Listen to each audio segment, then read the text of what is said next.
Happy day, everyone. My name is Jeremy, and this is Barbecue Elementary. It's my hope that through these videos, I get to bring you all on my barbecue journey from literally the ground up. And I figured the best way to do that was to build this offset cinder block smoker inspired by Derby BBQ. So without any further ado, let's go.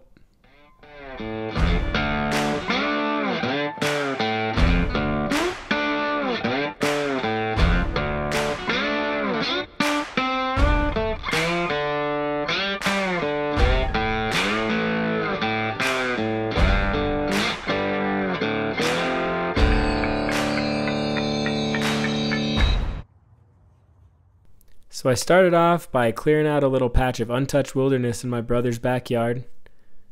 As you can see, I'm using a pair of gardening shears instead of a weed whacker.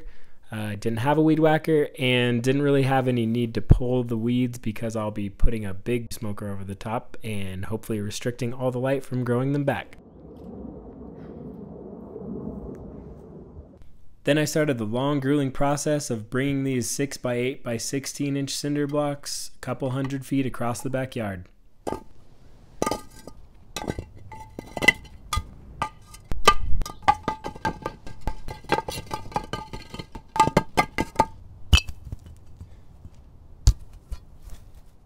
After stacking what felt like a million blocks, it was time to start the first layer. I used the exact same design that Derby BBQ used in his video last year. 4 blocks long, 3 blocks wide. The center block on this far end is by far the most important block of this layer. It's kind of like the front door for the firebox where all the air is going to come in and feed our fire. Then a bee fell out of this block and into my shoe and stung me, and I caught it all on camera. And just like that, the first layer is done.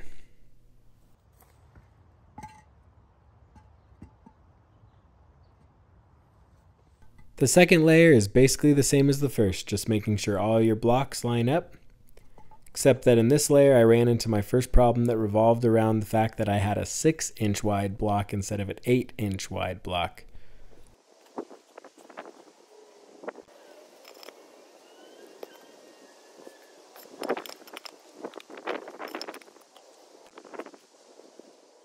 It probably took me too much time to figure out how to fix this problem, but once I realized I could scoot the outer layer of bricks a couple inches to fill the gaps, I was pretty happy with what it looked like after.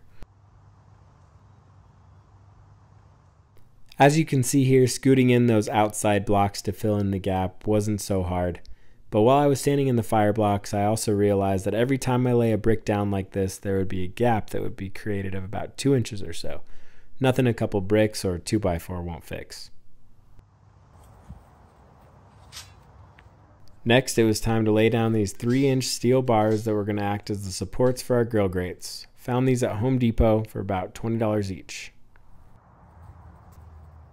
Then I grabbed 4 24-inch by 24-inch expanded metal grates that I found on Amazon to cover the entirety of my grilling surface, with a little help from my friend Tom.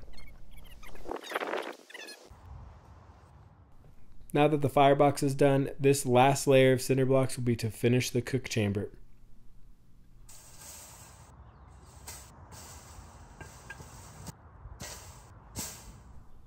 And here's where I ran into my last little snag having to do with the 6-inch brick width.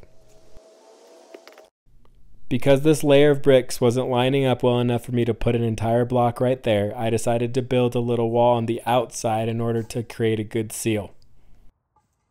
Then, to create the chimney, I placed these blocks whole side down over the empty space in the back of the chamber. This will draw all of the smoke through the smoker and over the grill grates.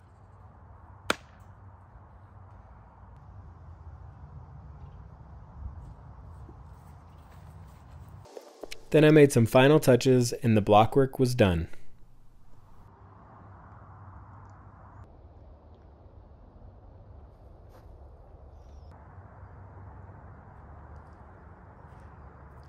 And after the foundation was laid, I took a 24-inch by 24-inch piece of aluminum sheet metal and folded it to fit over the firebox. Next, it was time to cut down a large piece of plywood to become the cover for our smoke chamber. Get yourself a helper for this with a sturdy table and keep your fingers away from the saw.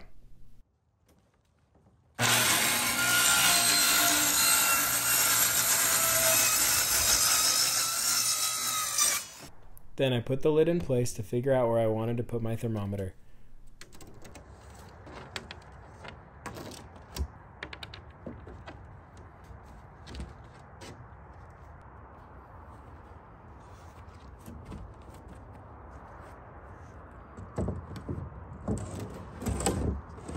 Once the thermometer was installed, the build was complete, so I decided to start my first fire in order to season the grill grates.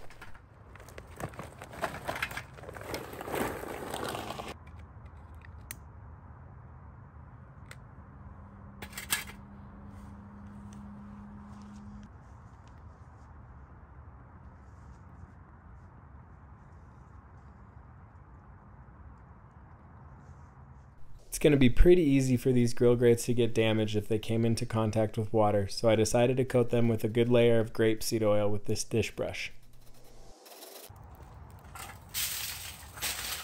After all of the work was done, I was pretty excited to start my first fire in this new cinder block smoker.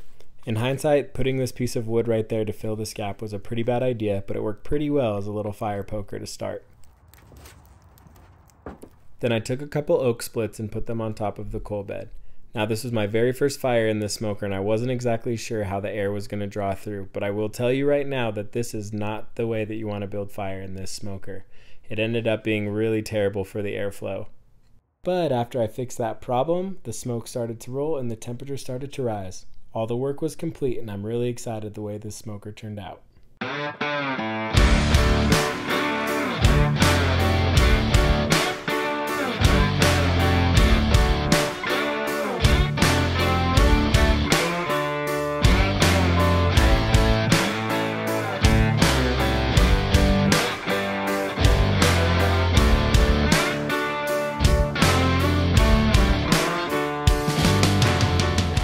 Thank you guys so much for watching. Make sure you like and subscribe, that way you can follow me on my learning adventure through Barbecue Elementary.